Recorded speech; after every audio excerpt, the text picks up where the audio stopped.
Season 1 of Notebook on Cities and Culture is brought to you by Carl Haley, Daniel Murphy, and Douglas Dollars, who reminds you to be present, be loving, and that life moves really fast.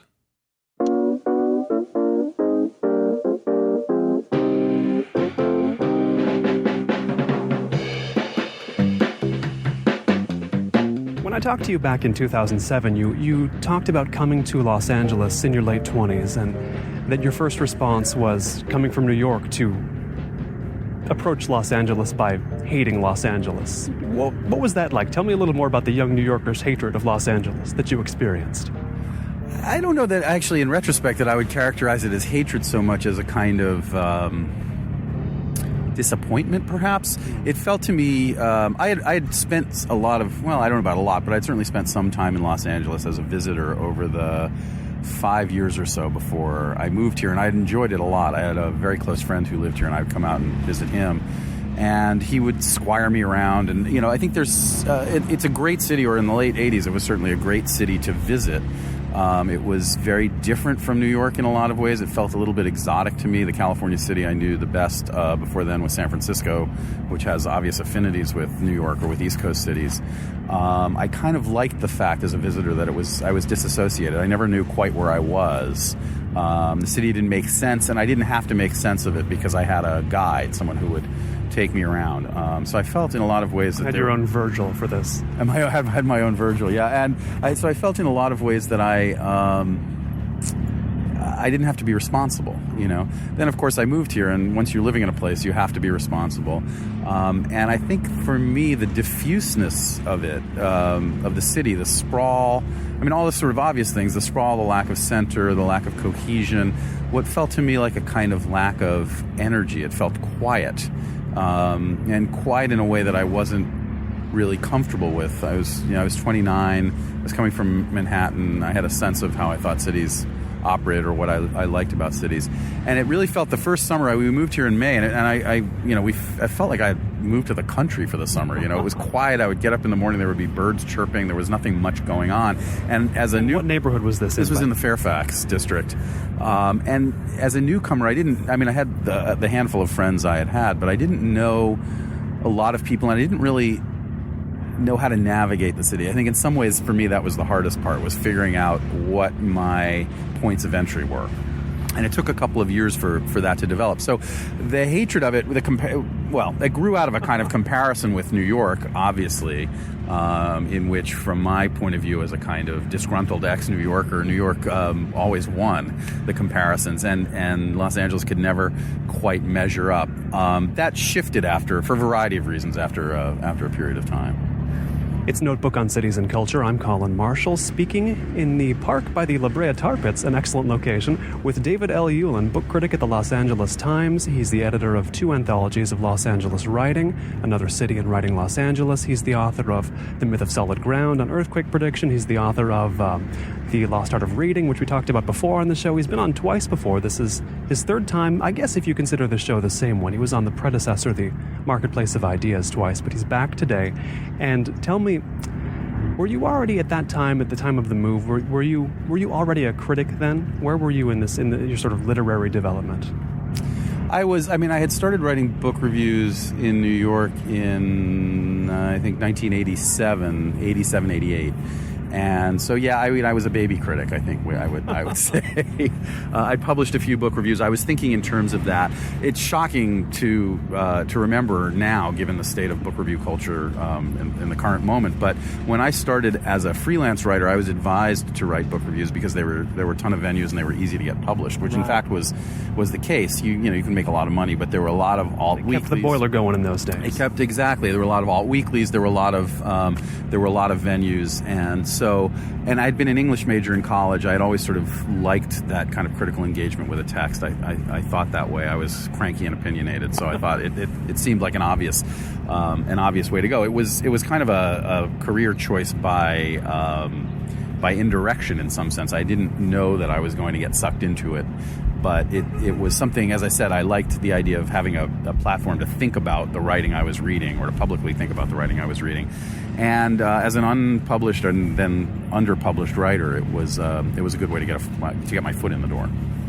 with the people I've talked to on the show so far, often there's a spectrum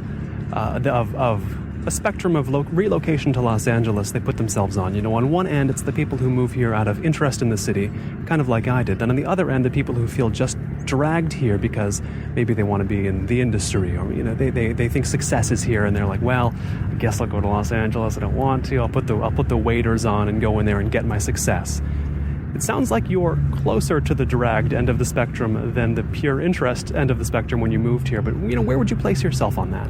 I would say almost exactly in the middle. I mean, like I said, I was interested in Los Angeles. I had been interested in it since about 1986 when I first started coming to visit. I liked the idea.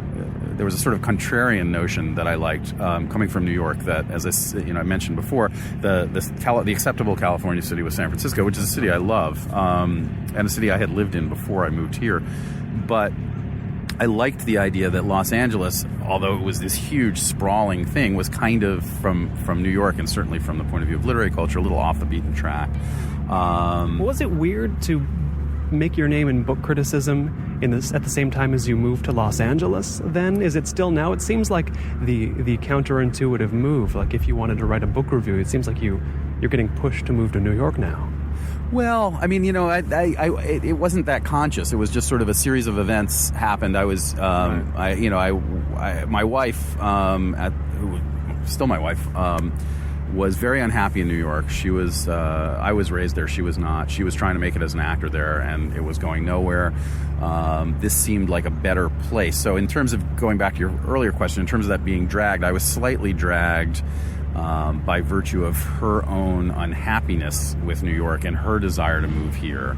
I actually was happy to move to California. I'd wanted to move to California, although I had not really thought about Southern California until a couple years before we moved. And also, I have to say that I thought of, and I think I've written about this somewhere, I approach everything, or always have approached everything, through the filter of books. So as I was really starting to gear up to think about moving to Los Angeles, I began to read increasingly deeply in what I guess we would call the Los Angeles canon, although that idea had never occurred to me. And it began to seem really appealing to me that there was this kind of literary heritage here, this literary culture that no one was really paying very much attention to. Do you mean like the Ask the Dusts and the Day of the Locusts of the world, or what kind of books are in this case? I didn't discover... Well, did I discover... I had certainly read Day of the Locust. I'm trying to remember whether I had discovered Fonte. I knew who Fonte was, but I'm not sure I actually read any Fonte until I moved here. But the stuff I was looking at was everything from sort of the obvious choices.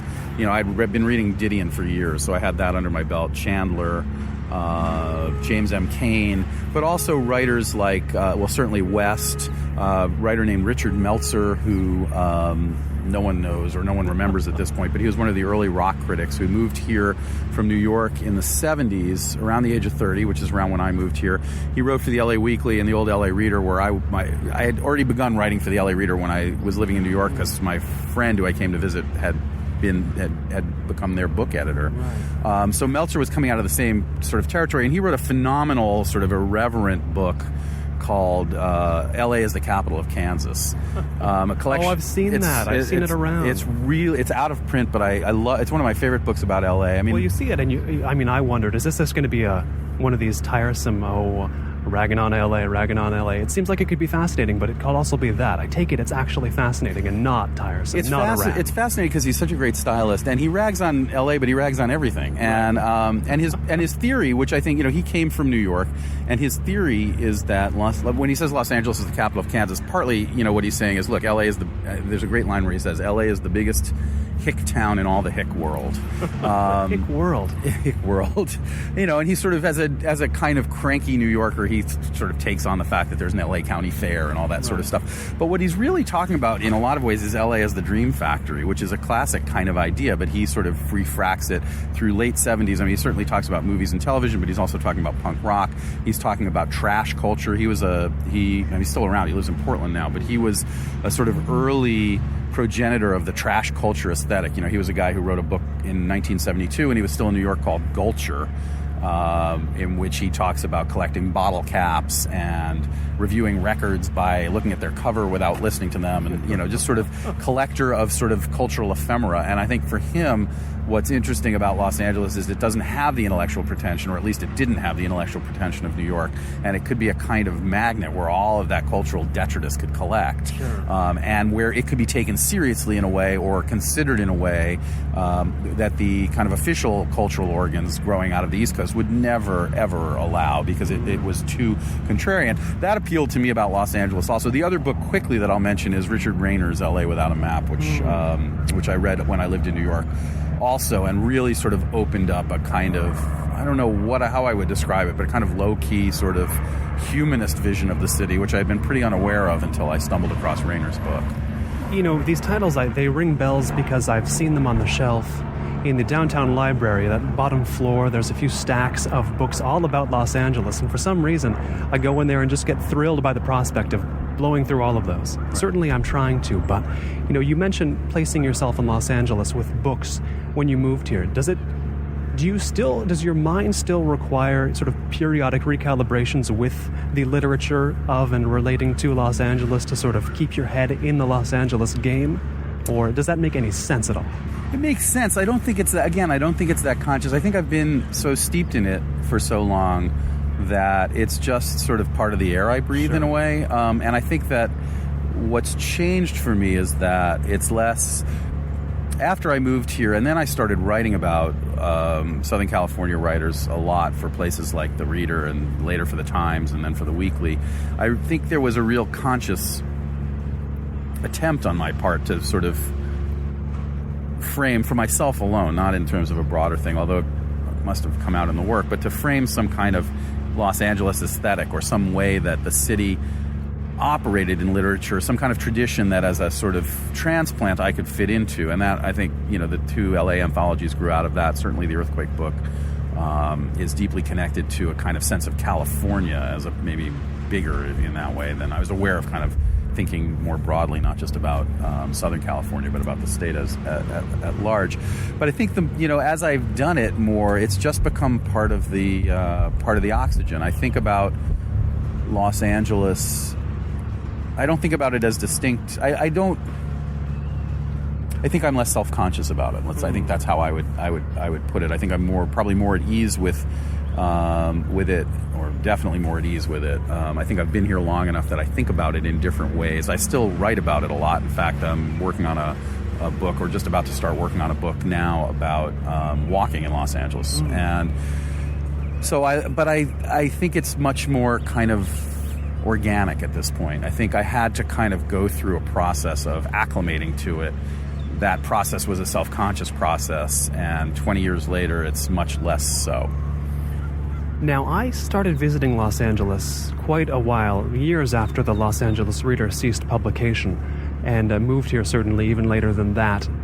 But I hear it described by longtime residents as this sort of prelapsarian oasis of coolness that there was, in the Los Angeles publishing world. Like, I know it as the place where Matt Groening's comic strip Life in Hell had its origins, and as the source of a lot of cool older articles that I turn up in places I don't expect occasionally. Tell me what was the culture of that magazine actually like, from someone who was there and working there, rather than someone who's hearing laments for its passing all the time. Oh, well, it was a great place. It was where I learned how to do everything. I was there after Matt. I mean, there were actually, I think, two distinct periods of the LA Reader. There was the early period, which was the Matt period. Steve Erickson got his start there. Lawrence Weschler got his start there, or that was an early place where Weschler published. Richard Gere, the music critic who went on to the Village Voice, got his start there. There were a bunch of them. So the paper was founded in the late 70s. So in the late 70s and early 80s, it was very much on that kind of what became the LA Weekly style. A lot of those guys migrated over to the Weekly in the early mid 80s, but that's sort of a writer's paper, and this is before my time. I didn't really start focusing on LA, as I said, until about 86. At some point, and I don't know the chronology, the Chicago Reader, which had founded the LA Reader and some other places, San Diego Reader, etc., as sort of satellite publications, sold it, and it went through a kind of regression. And then the former editor, a guy named James Vowell, who had been the editor under Chicago and then had moved on to the Pasadena Weekly, bought it in, I think, 1987, with the idea of trying to revitalize it. My friend Steve, who became the book editor in 88 or 89, I think. I can't remember now. And I started writing for it at that point. So it was kind of back on its feet, but it was growing. When I started writing for it, it was still kind of regaining its traction. It was small, about 36 pages a week. Over the course of the time that I was there as a writer from 89 through it folded in 96, I was there basically. I left about 3 or 4 weeks before it folded. And I was a writer. Did you see the timber falling down as you got out, or was it like, they'll go on without me? And they both sort of happened concurrently. I was kind of ready to move on and do something else. I'd been, I'd done a lot of writing there, and I'd been the book editor starting in January of 93. So I'd been the book editor for 3.5 years, and I was just ready to focus more on my own writing. I was ready to do something else. In fact, I gave the longest notice in the history of notice. I think I gave them like 4 or 5 months notice because I said, I knew sort of when I wanted to quit. And then in the process of sort of my last few months there, the sale sort of began to take shape, and the Reader and another small alt weekly called the LA Village View were both bought by New Times and then folded into New Times Los Angeles, which itself folded about 6 years later. But so I was there. I mean, it was an interesting place to be when I was there because in the early years we were sort of redeveloping our stable in a certain way, and we had this specter of the past. Oh yeah, Mac Groening and Weschler and Erickson and all those guys, and that was the old Reader that didn't really exist anymore. We were smaller and kind of second tier to the weekly, which was actually again kind of great in the way that I think writing, going back to one of your previous questions, writing about books and literature in LA is kind of great. I've always liked being in a slightly contrarian position or a little under the radar screen, or operating from a kind of corner that you wouldn't expect. I think it offers a lot of freedom, and we had a lot of freedom. I got to do tons of things there because it was a small staff that I would have never been able to do anywhere else. I wrote music criticism, I wrote film criticism, I wrote first-person pieces, personal essays, reporting, opinion pieces, cover stories, all kinds of things like that, that really sort of taught me an immense amount about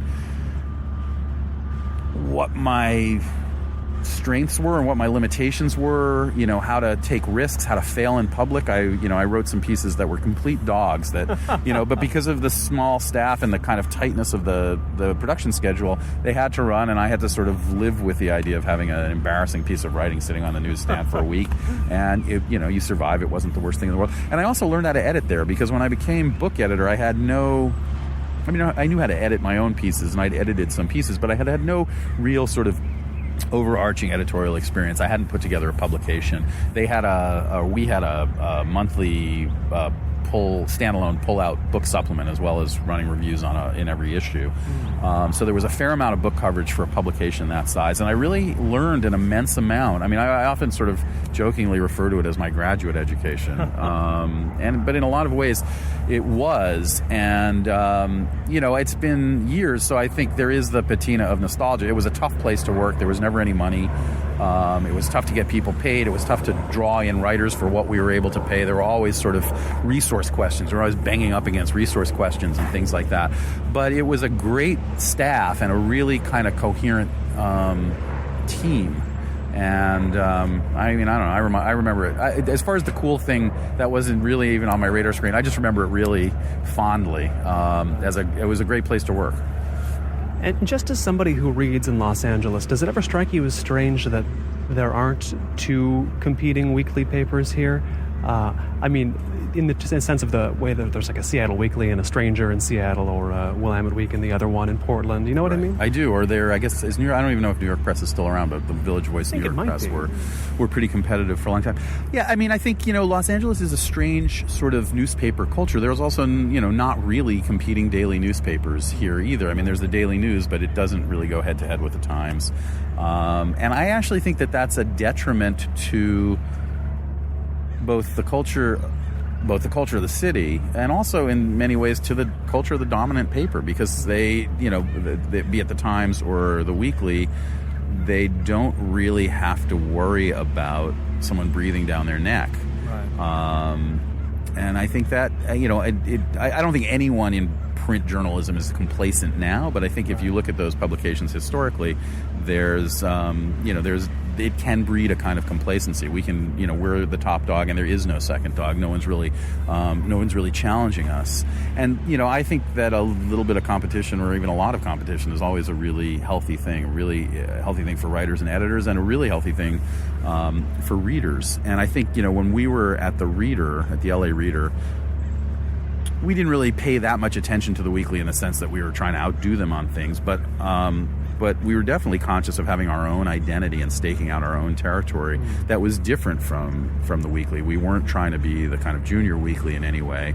They weren't paying very much attention to us at all, of course, which was fine. And so I think it encourages a sort of, particularly for the smaller paper, the second paper, I think it can encourage, if you have the right people there, a kind of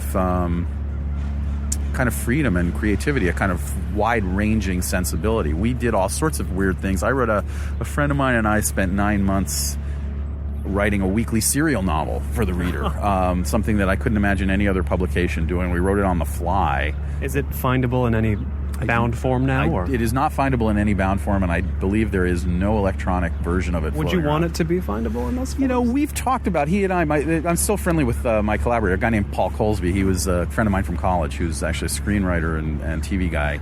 We've talked about, periodically we have dinner and talk about whether we should do something with it or not. And, but that would actually require that one or both of us would sit down and read it again, which neither of us has actually had the stomach to do. Oh, okay. It's a stomach issue. It may or may not be. We don't know, but I think we're a little reticent to find out. Now, tell me a little bit about the lessons you carry through from those days to the criticism you write today. And, folding into that, everybody's, of course, got to make a paycheck, but what else keeps you from complacency in what you write when you're writing?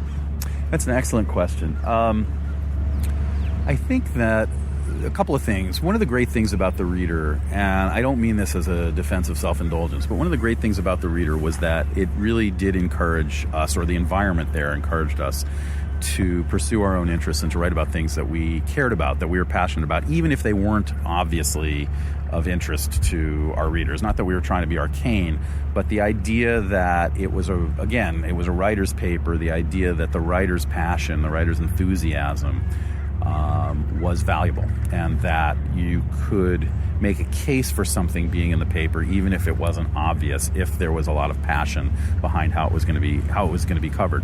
I think, hopefully that's how I write. Hopefully that's how the criticism operates. I try very much to operate out of that position of passion. I got spoiled at the Reader and have tried to kind of maintain that level of spoiledness in terms of selecting my own stuff, which I've been able to do.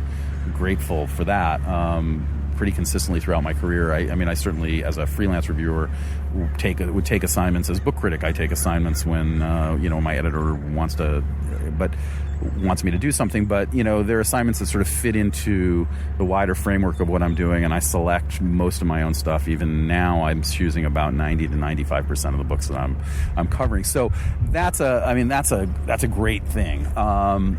So I think first, the kind of that sense of passion and the idea that what makes a good review, or what makes an interesting review or an interesting piece of writing, is passion, and is the writer's passion and engagement, the critic's passion and engagement, and that there isn't. I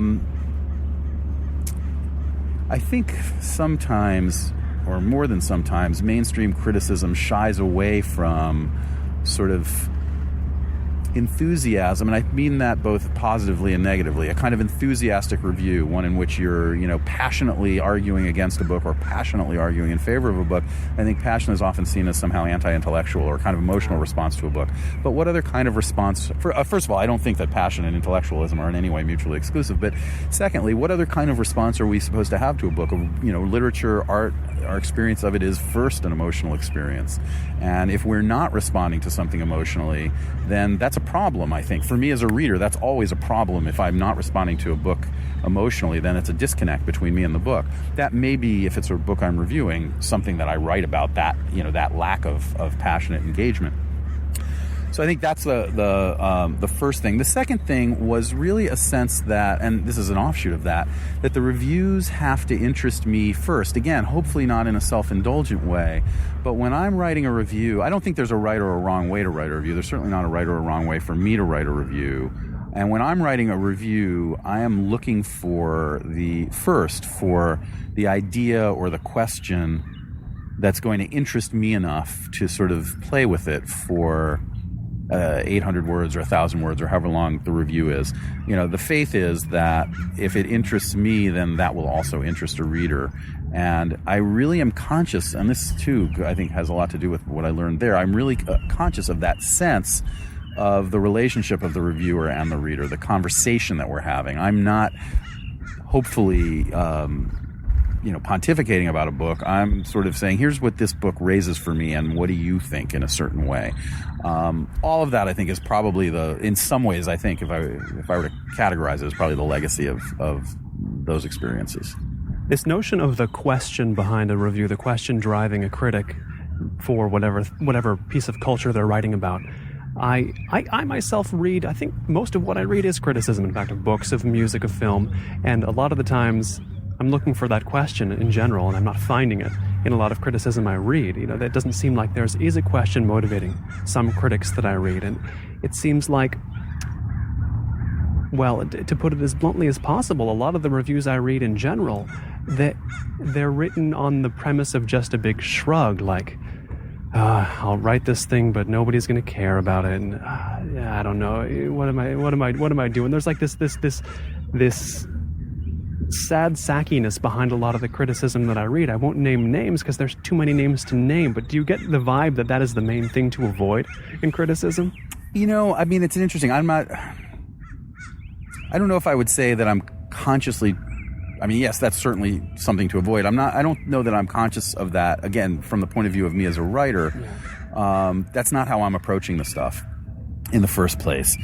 And I'm really looking for those points of intersection. Again, it could be a negative point of intersection. It could be, me sort of catalyzing why a writer doesn't work for me. I just reviewed the Updike collection of criticism, which catalyzed for me a lot of sort of my thinking about why I've had trouble with Updike as a writer over the years. And I tried to weave that into the piece, or use the book as a way of sort of addressing that broader question. The reviewers I like, or the reviewers I admire, or I read on a regular basis, and there are a number of them, sort of operate completely out of that premise. I won't name names either, although I will say Dwight Garner, sure. Who I think is a superb reviewer and who always kind of operates out of that premise. That's one of the reasons I enjoy reading him. I'll read Dwight on books that I'm not particularly interested in, just because I'm interested in what Dwight might have to say about them. As far as the sad sackiness part, I don't know that I feel that I don't know that I'd characterize it that way. I definitely sort of know what you mean, and I've noticed it. I just seem to sense they don't care about what they're doing. I would say I would call it more a kind of paucity of vision, or a kind of narrowness of vision that I think has to do with the fact that there are, well, I don't know what it has to do. I think it has to do with different things for different writers. I think there's a lack of, there's been a retrenchment, obviously, and a lot of outlets have less space and less room, and they want their reviews to do less things. They're less interested in a review, and I think this is institutional, maybe as well as in terms of some of the critics. They're less interested in a review that wants to ask a question or make a statement, and are more interested in a kind of, just sort of a boilerplate. Here you have 500 words. Give us a little bit about what the book is about. Tell us whether you like it or not, and why. And essentially, it's a piece of service journalism. Now, I think mainstream reviewing, or reviewing for newspapers or mass market publications, is always partly service journalism. That's part of the function, and we delude ourselves if we think that it's not. Part of the reason people are reading these reviews is to find out whether they should read the book, spend the time on the book, or frankly spend the money on the book, because books are expensive. But I think that if that's the only ambition of either a venue or a reviewer, it's a very small bore ambition, and I think that gets wearing. I think it gets wearing for the writer. I think you end up in that's where sort of people start not to care as much. And I think for me, again, what hopefully, and readers would have to decide this because I can't, but what hopefully where I'm coming from is I care about this stuff. I care about these books. I care about literary culture. I care about the issues they raise. I care about the connections and the subjects. I'm interested, and hopefully that comes across in the pieces. And again, if you look at a critic like Dwight or others, Luc Sante is a great example. That kind of engagement comes across in their pieces. Tell me about how the relationship of the Los Angeles Times to the city of Los Angeles affects, I guess, not necessarily perspective, but affects sort of the broadly defined position you're writing criticism from when you're writing for the paper. That's another interesting question. I can't really speak for what the paper as a whole in terms of how it sees its relationship, because I think what I've found, which I suppose I knew, but what I've found in the years that I've been working there is that really, the paper is a huge monolithic institution comprised of hundreds of individuals, each of whom defines the mission in their own way. And when it's working, those sort of senses of mission kind of coalesce in a way that makes sense. For me, and this started before I started working there, and carried through my experience as book editor and hopefully into my experience as critic. I think it's important for the book section, thought it was important for the book section when I was running it, and think it's important for me as the book critic of the paper to contextualize LA as a literary city. What does that mean? I think partly it means to focus on writers and situations and venues and trends and things that are happening here. Secondly, I think it is in terms of thinking about how that literary conversation, the broader literary conversation, the national or international literary conversation takes place here as well as or differently than it takes place in other cities. Whether that's in terms of writing about writers who are coming through town, writers who are doing events here, writers who are writing about the city, and whether that's in terms of trying to contextualize things in ways that, how does this book fit in? In the beginning of January, we reprinted a James M. Cain essay, Paradise, which I had put into Writing Los Angeles, which was originally published in the early 30s by H.L. Mencken in the American Mercury, about a kind of really interesting and very even-handed assessment of Los Angeles in 1932-33 with its deficits and with its benefits. It's a great and kind of unexpected and very underpublished piece of Cain, and what's interesting about it to me is that it really casts into contrast many of the issues that we're still thinking about in terms of the city 80 some years later. That was I wrote a little introduction to that to contextualize it, and we reprinted the essay. That to me wasn't my idea, but I thought it was a really great idea. That was an interesting way of kind of offering something where we're trying to look at the bigger picture of what the city's literary culture is, how writers comment on or illuminate our sense of the city, how we get a different view of a writer we seem to have taken for granted in many ways. So that would be one example of, I think, how it operates. But really, for me, it's sort of also keeping an eye on what is the literary culture of the city? How does it tie into the larger literary culture? How does the larger literary culture affect or comment on or interact with the city? Whether that be, I'm going to review next month the Hari Kunzru novel, which takes place, he's a writer I admire immensely, so I'd probably want to review that book anyway. The fact that the main action of it takes place in the Mojave is another reason I'm interested in it. I'm very curious to see what Kunzru does with that material and with its, because I think he's a writer who deals with the intersection of myth and reality really well, how he deals with kind of the mythic subtext of that material. I'm always interested in looking at those things. Now, when you're examining the products of Los Angeles literary culture from Cain onward or even before him, what are these questions that stay evergreen? These questions about the city that never seem to go away, never seem to get resolved, but always seem to generate fruitful discussion. I think the big ones for me are, how do we talk about a city that doesn't know how to talk about itself? How do we have a coherent conversation about a city that resists, and I think this is one of its big pluses actually, resists coherent conversation. It's a city without a narrative through line, a city that proudly and I think definitively is without a narrative through line. In fact, I would argue that its lack of a narrative through line is its narrative through line. So that raises a whole bunch of interesting questions. How do we peel through? It's also a city that, in as much as it does define itself or talk about itself, seems to be so, how would I put it? So defined by or defined in reaction to, and I think it's both, actually. It both embraces and resists its own mythologies. And those mythologies have become American mythologies or big mythologies, right? You know, light and sound, speed, film, ocean, frivolity. I mean, you can look at all the cliches are there, and they persist. They have roots that are not cliched, but how do we kind of look beyond that or look under that or peel that back or look at that askance?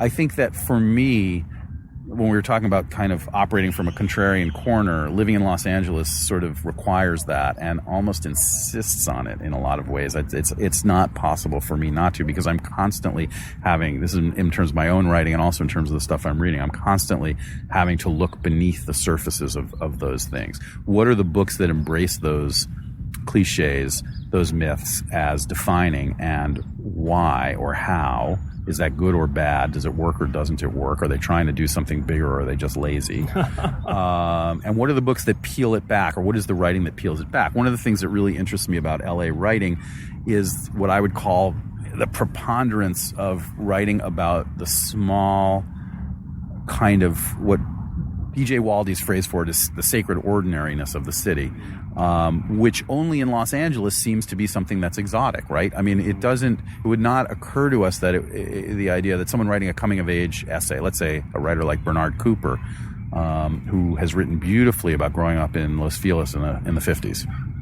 In Los Angeles, that's almost a radical notion. Here's my upbringing with my father, who is kind of distant and sort of dictatorial, with my mother, who was sad because I had a brother who died, with, my own questions about identity and sexuality and all those kind of things. I mean, the fact that that's unfolding in Los Feliz makes it exotic in a way that it might not be if it was unfolding in Scarsdale. Okay. And so that also really interests me, that question of sort of normal, let's call it normal, even though I don't know what that means, but mundane daily life as the substance for literature. I think of a writer like, say, Susan Straight writing out of Riverside, or Janet Fitch writing out of Echo Park. That these are writers who are taking the kind of neighborhoods of the city, the kind of daily life of the city, and creating art out of it in a way that writers always do. But in terms of a kind of developing or developed literature of Los Angeles, that seems like a sort of a radical idea. The literature of growing up in neighborhoods, I mean, that seems like so direct a comparison to New York. Mm-hmm. Let's take the growing up in Brooklyn novels and stack them to the moon. Right. How different is it from that? Well, it's not so much. What's different is that I think that up until recently, I mean recently in terms of life of the city, not necessarily recently for us, but, in let's say the last 40 years or so, there wasn't that much of that in Los Angeles because the oxygen was all being sucked up by people who came from elsewhere and wanted to tell us what the city meant. So the literature of the city is an interesting one. If you look at sort of the big movements of it, or at least from where I sit, it doesn't really. It really starts sort of late 1800s. I mean, there's stuff that goes before that, but if we really sort of date it to, say, Ramona or something, so 1880s, sort of a period of 130 years, it really is a literature of exile that turns into a literature of place. And the defining voices, one of the tricky things about putting together Writing Los Angeles, which was a historical anthology, was the paucity of local voices in the early part of the century, or even the paucity of non-critical voices in the early part of the century. It was really interesting. So many of those pieces were by people, writers, journalists, etc., who parachuted in, took a quick take of the pulse of the thing from an East Coast perspective almost entirely, or European perspective or whatever, and parachuted out. Mm. You have a little, there's some nuance to that, of course. You have the exile community during the war, which came and stayed and had a European perspective, which was slightly different than the East Coast perspective. But they sort of, a lot of those myths become self-perpetuating in that way. It's interesting to watch how, say, for instance, and you can even indict West in this category because he was a New Yorker who came here. The way so many people critique the architecture of the place. Going back to the 1910, 1915, it becomes a trend. It's a big trend. It's a big theme at the very beginning of Day of the Locust. West critiques all those sort of fairy tale houses and so forth. It emerges in Truman Capote's essay on Hollywood from the 40s. It emerges in Norman Mailer's Superman Comes to the Supermarket from 1960. It gets under their skin so much, the architecture. The architecture really eats them up. As to why that is, my argument is the architecture is one of the great things about the city because it's part of the city's essential democratic impulse. You can build whatever house you want. You're not bound, in many ways, you're not bound by restrictions of weather at all. So the house doesn't have to be, a stone manor in Connecticut because of the harsh winters, let's say. Right. We're sitting out here on a late January day, by the way, with the sun out. Right. Summer anywhere else probably would look like this. It's about 80 degrees, I believe. And, and we're right. So you are kind of freed in some way of history. That's another great myth of Los Angeles. But I think in terms of the architecture, it's not an untrue expression of that myth. And either you embrace that as kind of a great thing, or that's really, I don't know, that's kind of cool. You can do whatever you want. Or if you're coming from the place where history is still a burden for you, and you wear it that way, like those writers I think did, then you come at it from a very judgmental point of view. I think one's take on the architecture, for instance, is a really fascinating lens through which to get a sense of one's take on the city. And this is fascinating because it ties in with something you mentioned before, is working on a book about walking in Los Angeles. That seems to me to be the best mode of transit to get a sense of A, the architecture, B, sort of what the architecture says about the city, about its history, to get your feet on the ground, to draw observations, from the richest possible soil. Tell me about how that project began in your mind. Well, again, I've actually wanted to do this book for a while, because I think I walk a lot. I've always walked a lot. Partly, I think that has to do with the fact that I grew up in Manhattan, and, that's one of the ways I interact with cities. Every city I've ever lived in, I've walked a lot. Partly, I think it has to do with the fact that I live in sort of this mid-Wilshire area where you can walk. I can, do many things. I can walk to the museums. I can walk to a coffee shop. I can walk to a grocery store. I can walk to the bank. Things, again, that you would not think were exotic, that we would utterly take for granted in a more traditional, or let's say a more vertical, a more Eastern type city, a more 19th century city. But here, that's, that is a kind of unique situation, I think. I do, when I'm working at home, which I do many days, I'll go 2, 3, 4 days without ever getting into a car. So that was the first filter. But I'm also interested in the way that I'm interested in this kind of sense of public space. I always have been, and especially in a city like this, which seems to be so unaware of itself as public space. I think in some ways I had been thinking about this kind of thing, and I had written some essays about walking in the city before. But I think for me it really catalyzed in 2007 when the May Day immigration rallies they had 2 million people in the streets in downtown. And it was a really eye-opening experience for a number of reasons, but for me, most personally, I think, in terms of the idea that it felt like LA really coming to an awareness of its streets as public space in a way that maybe the city hadn't really, the city as a whole, we hadn't conceptualized them that way. That got me thinking about things like how do we create public space in a private space city? This is a city where you can, move from your temperature controlled house to your temperature controlled car to your temperature controlled office and back without ever actually setting foot outside from one indoor parking, garage to the next. So what does that mean in terms of how we move through the city? What does it mean in terms of how the city operates?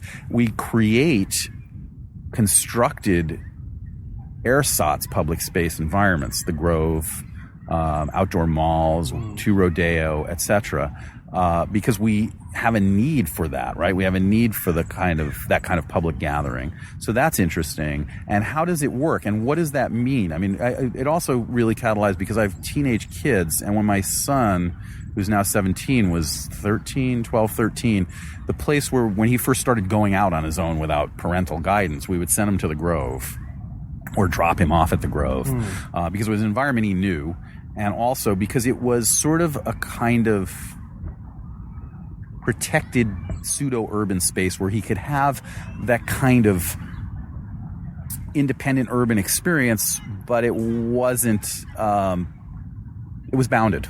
You wouldn't be walking onto Skid Row accidentally. You would, right. And so all of those, and that's interesting. I mean, that's interesting from a parent's point of view. It's interesting from a citizen's point of view. But it made me really start to think about, what do those spaces tell us about the city? Those are pedestrian landscapes. We are interacting, and there is an encouragement for them to be pedestrian landscapes. It's not, I mean, the interesting thing about a mall like the Grove is that it is very much a commercially constructed space geared to it's a temple to high capitalism, but it is also designed as a hangout space, right? So now, presumably, the hangout quotient is to encourage the furtherance of high capitalism, but it is designed as a hangout space. You can hang out on that public green there, or you can walk the streets, so to speak, or whatever, and have what feels to me like a somewhat authentic urban experience, even though you're having it in a constructed environment. And I'm really attracted to those tensions. I also am attracted to that tension of how do you walk in a city that is seemingly designed not to walk. And I'm also attracted by the notion of how Los Angeles evolves, because I think what we're living in a really interesting moment in the city, where as it continues to densify, all of a whole other set of cliches about it and how it works have to be set aside. As we were talking about on our way over here, the notion of the development of a subway, the notion of public transportation, the fact that traffic has reached terminal mass pretty much all day long. You're always going to hit, it's rush hour 24 hours a day in certain parts of the city, which has made the neighborhood quality of the city, which is something else that really interests me, much more pronounced, because people have a harder time getting out of their own neighborhood. What does that mean for the evolution or the development of the city? As a New Yorker, my gut reaction is that it means it becomes more of a sort of New York-y city, where you have mixed-use development with residential and commercial space, where there's more a decent, although this is more of an LA thing, it kind of further decentralizes the notion of downtown or any kind of center, because people are working closer to where they live because they can't get around in various ways. I think those are fascinating questions. When I'm looking to write a book, or even to write a piece, even a piece of criticism, it's the questions. What interests me first are the questions interesting? I don't need the answers. In fact, I don't know if I even feel like I have to come up with any answers. And if you get to them, maybe you think, did I ask the right question? That was an easily answered question. Exactly. I mean, there's a guy I interviewed in the Earthquake book, a seismologist, who said, I'm only interested in the questions because when you get the answers, it's not science anymore. And I feel in some ways that that's a good rule of thumb. It gets at, and I mean, this raises a question you may have answered already, but it gets at the reason I personally wanted to move here recently is because it seems to me, specifically in this next decade, things are changing in Los Angeles in a way that I can't find much of a precedent for in the city's history. And maybe it's just superstition, but it feels like 10 years from now, the city won't feel the same in most ways as it does right now. Is that a bet you can get on board with, or does that seem like a little much? I think the city will change. I think it will actually feel like it feels. It doesn't feel that different to me than it felt 20 years ago. I mean, it feels maybe more itself, or kind of things are heightened in certain ways, or certain things are heightened, I suppose. But I think the city has a feel to it, and I don't know that's part of the identity of the city. I don't know that changes. But yes, I think the city is evolving. And I think if you look at, one of the stretches that interests me most about the city right now, which I'm going to, I think, write about in this book, is this stretch of Wilshire that we're not too far from right here, basically from, say, La Brea to Fairfax. The stretch, including the County Museum with the Chris Burden light sculpture, and the opening of the plaza, the food trucks, what appears to be in some ways the development or the evolution of a real street level pedestrian culture that is different from what we've seen in some ways in the city. I couldn't resist jumping in. I don't mean to interrupt, but this just came to mind. This stretch, the one you're talking about, is also something of correct me if I'm wrong on the geography, but a bit of a demilitarized zone between the east side and west side, the long-standing east-west divide between the halves of the city that only recently seems to be opening up. Does that ring about right to you as a position? It feels like a pretty central location in that way. I think it's also interesting because it is one of the places where there's mixed, not even necessarily in terms of the developments, but it's very mixed commercially and residentially. Wilshire Boulevard is one of the defining commercial streets in the United States for a city that doesn't define itself in terms of public transportation. This statistic may be outdated, but at one point, Wilshire was the most heavily traveled bus corridor in the country, which is I've been on those buses. I can tell you it's probably still fairly true. heavily traveled. Right. So there's that, but also, I mean, on the boulevard itself, there are office buildings, there's storefronts, there's museums, there's all those kind of things. Back a block, a block south, a block north, are residential communities. In fact, as far as precedents, Reyner Banham, who's a writer I admire immensely, an architectural historian and critic, British guy who came here in the late 60s and in 1971 wrote a book called Los Angeles, The Architecture of Four Ecologies. He writes a lot about this stretch and talks about its history in a section called Autopia, about it as the automotive nature of the city. But he talks about sort of the development of Wilshire and of this stretch of Wilshire, the Miracle Mile stretch, as the first, what he describes as the first horizontal downtown, in the sense that whereas in a more traditional city, it would have been built up. You would have had these storefronts and the commercial spaces, and then on top of them, you would have had apartments. Here, it sprawls backwards, right? It's horizontal. So you have the storefronts and the commercial spaces on the boulevard. Then a block back on 8th Street, 9th Street, you have residential neighborhoods, but that there is a combination of their big, vast parking lots behind or now under all of the buildings for the automotive traffic. But there is an availability for pedestrian traffic for people to come up from the neighborhood. And there's something really interesting and maybe quintessentially Los Angeles as an urban landscape about that idea. That's something that fascinates me too, sort of tracing back some of the historical precedents for what we're looking at now as what appear to be kind of evolutionary shifts. Now, you have a novel coming out later this year, Labyrinth, featuring an Angelino protagonist who goes to San Francisco. It seems very appropriate to discuss on this show. Tell me its origins. Okay, it's a short book. It's actually a stretch to call it a novel. I would call it a novella that's being published as a small standalone paperback. It grew out of... It grew out of an experience I had a few years ago that seemed to me to be kind of interesting and representative. I don't know about for anyone else, but representative for me of things that I was wrestling with. I'm going to be willfully vague because I don't like talking too much about work in progress, but it is something that was triggered on a trip that I took up to San Francisco. Mm-hmm. And as I said earlier, I had lived in San Francisco before I came to Los Angeles, or I lived in San Francisco and then moved back to New York and then came to Los Angeles. And I have a long time kind of emotional connection to San Francisco. It's a city that I'm very fond of, but also a city where I had some fairly important formative experiences. And so that there's always, for me, a kind of double vision when I'm in San Francisco, where I really am aware of sort of the overlay of past and present, the way that they kind of relate to each other. I wrote about that a little bit in the San Francisco sections of the Earthquake book. And so when this thing happened that I'm being vague about, it sort of triggered some of those questions about that double vision, past and present, growing up, growing apart, all those kind of things. And it seemed like a good kind of filter, a good lens to use to look at those questions. And San Francisco seemed to be a good setting. I also liked the idea that it was a city where the character didn't live but had a connection to, because I think it plays into that. As far as the writing of it goes, I wrote fiction fairly seriously for a long time, although I stopped and sort of elided into narrative nonfiction in the late 1990s. But in the last couple of years, I've felt I felt a kind of pull, not to sort of go back and write some more fiction, not to give up nonfiction, but to sort of integrate some more fiction. So I published a couple of short stories. I edited a book that came out in last spring in the Cape Noir series, which I wrote a short story for, and there's something that interests me as a writer about playing with that territory, about returning to that territory. So that is also part of the impulse for this.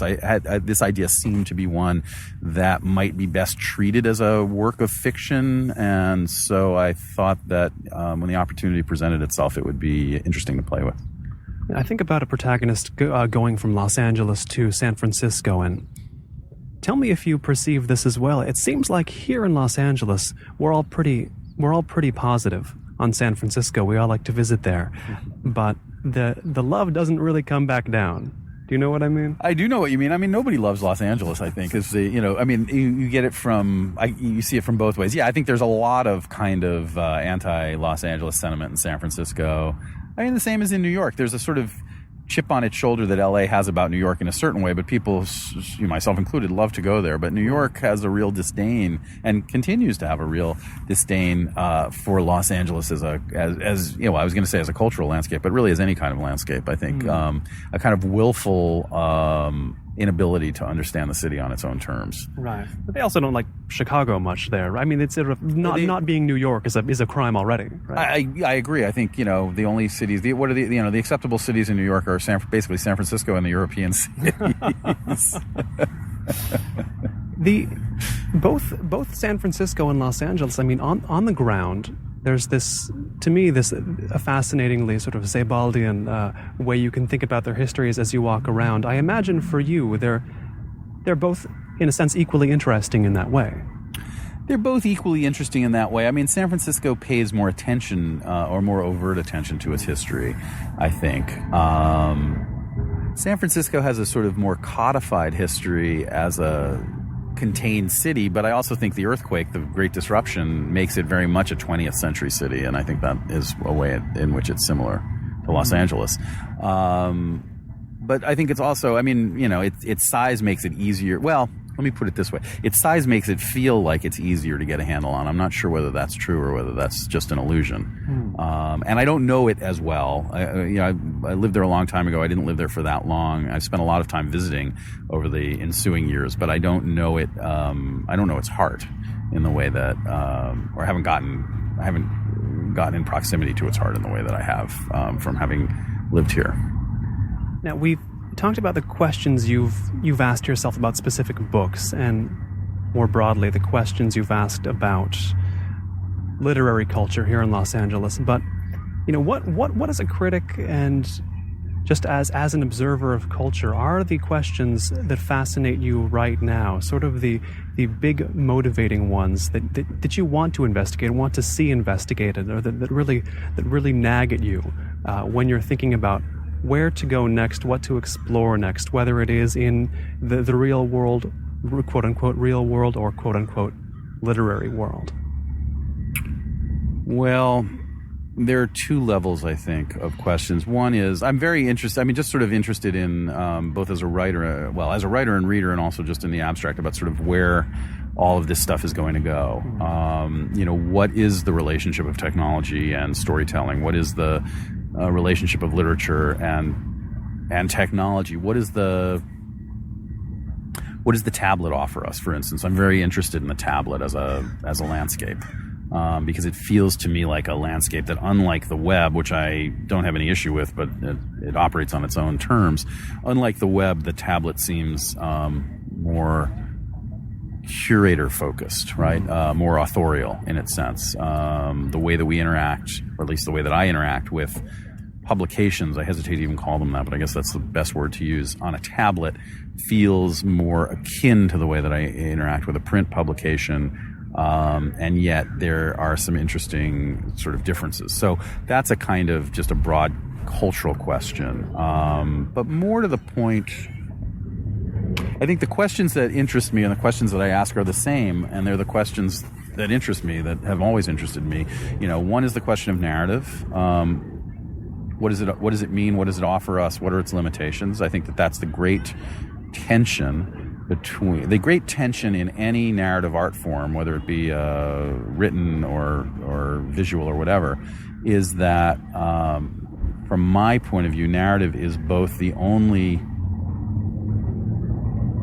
thing that offers any hope of meaning, and also is a thing that only offers meaning up to a point. Narrative will sustain us, but it will only sustain us up to a point. There's the famous Didion line, we tell ourselves stories in order to live, which was how she opens the White Album. But then at the beginning of the next paragraph, she doubles back and says, or at least we do for a while. And I think that balance, right, between the fact that we tell each other stories in order to live, which I firmly believe we do, but that in the end those stories will fail us because we will die, we will suffer. the stories that we construct will collapse around us, and we will have to construct new stories, which will then collapse around us. And in the end, we will be left bereft of everything, and then we will disappear. That's the great tension for me. That's the great tension for me personally. That's the great tension for me spiritually. That's the great tension for me emotionally. That's the great tension for me in terms of family and friends and loved ones. And it's a great tension for me in terms of art and literature and work. And so I think that's where that's where those things come together. And that, in many ways, is the question I consistently find myself asking. What do these books I'm reading, what do these things I want to write about, what do these experiences I'm having say about those issues? How do they reflect back on those issues? I think in a lot of ways, if you looked at a bunch of my reviews or a bunch of my essays or whatever, they kind of cycle back either obliquely or overtly to those concerns. And when you see a narrative failing, is it always catastrophic in that way, or do we stand a chance of not noticing when narratives go bad until much later? Well, I think we certainly stand a chance of not knowing when narratives go bad. I think it depends on, they don't always go bad, obviously, or catastrophic. I mean, what is Hemingway's line? If you follow any story long enough, it ends in death. I totally agree with that. Or my father told me one last night, he called me and he said, I found a quote for you. And it's a Yeats quote, which is something along the lines of, I am an immortal soul tethered to a decaying animal, which I think is just great. And I said to my father, that's it. He got it exactly right. My father said, I knew you would like that one. So I think in some ways, it's always catastrophic. It's just we may not realize that it's catastrophic until I was going to say until it's too late, but it's probably always too late also. So it's always catastrophic and it's always too late. I've been speaking with Los Angeles Times book critic David L. Ulin, the editor of a couple anthologies of Los Angeles writing. He's the editor of other books as well. He's the author of The Lost Art of Reading. We talked about that on the show before. He's been on the show twice. He's got new books on the way, including Labyrinth, the novella coming out later in the year, working on a book I'm very excited about walking in Los Angeles. David, always a pleasure. Thanks so much. Always a pleasure to be here. This has been The Notebook on Cities and Culture. I've been Colin Marshall. You can keep up with all of the cultural creators, internationalists, and observers of the urban scene going on in this show at colinmarshall.org. Thanks. And special thanks to the people backing this season, including Aidan Nullman, Andy Cooney, Ben Bartley, Brian J. Dell, Doubt Us Artwork, Greg Bigelow, Greg Linster, Henry Coronan, Humberto Grant, James Faber, Jonathan McCalmont, Mark Larson, Matt Warren, Mia Muratori, Nicholas Croft, Paul Doyle, Ray McGuire, Rob Montz, Robert Foley, Roberto Medri, Samuel Hansen, Sean Dudley, Small Demons, Stephen Ingles, Steve Hemmer, TSD, and Wayne Wright.